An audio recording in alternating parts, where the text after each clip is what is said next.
It's been nearly 2 decades since Capcom's Onimusha series last graced our screens, blending samurai legend with supernatural horror. Now, in 2026, the franchise returns with Onimusha, Way of the Sword, and it's set to carve a new legacy in blood, steel, and myth. Onimusha, Way of the Sword is rooted in the Sengoku period, a turbulent age of warlords and warriors, now twisted by a supernatural threat. The city of Kyoto is under siege, not by armies, but by monstrosities from the underworld, the Genma. These creatures, born of Japanese folklore, are relentless, grotesque, and hell-bent on conquering the world. You play as Miyamoto Musashi, a legendary swordsman inspired by the real historical figure. Musashi is no ordinary samurai. He wields the Oni Gauntlet, a talking artifact that grants its bearer the power to slay Genma and absorb their souls. But this power comes at a cost. Musashi openly despises the gauntlet, preferring to rely on his own skill rather than supernatural aid. Combat is at the heart of Way of the Sword. Capcom has pushed technology to new heights, delivering real-time, physics-based sword clashes. When Musashi and an enemy attack simultaneously, their blades connect dynamically. No canned animations, just fluid, calculated impact. This system works whether you're parrying a demon strike or dueling a rival samurai, and it brings a new level of immersion and tension to every encounter. Musashi's arsenal isn't limited to brute force. He can use the environment to his advantage, kicking enemies into torches to set them ablaze, or wrapping cloth around a foe's head to blind them. Special moves let you target specific enemy weak points. Go for the head for massive damage, or the torso to gain extra experience. The Genma are more twisted than ever. Some enemies, like ragamuffin ninjas, molt their injured bodies and spring forth anew. Others, like living fireballs, absorb souls and launch kamikaze attacks. The environments are just as unsettling. Doors sealed by hellflesh, spider demons woven from fingers,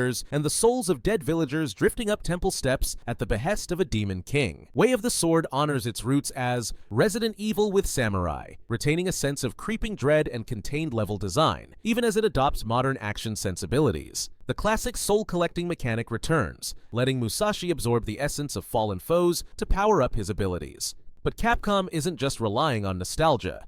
The game's visual fidelity is striking, with realistic clothing physics and atmospheric effects that bring feudal Japan to life. The development team has also aimed to make the game more accessible, tweaking difficulty and soul collection to welcome both veterans and newcomers. Onimusha, Way of the Sword is set for a worldwide release in 2026 on PlayStation 5, Xbox Series X and S, and PC. While an exact date hasn't been confirmed, tradition suggests an early year launch, possibly February. The path is blood-stained and uncertain. What drives Musashi to fight? What fate awaits him at the end of his journey? As Capcom prepares to unleash its next chapter, one thing is clear. The Way of the Sword is paved with mystery, danger, and the promise of unforgettable battles.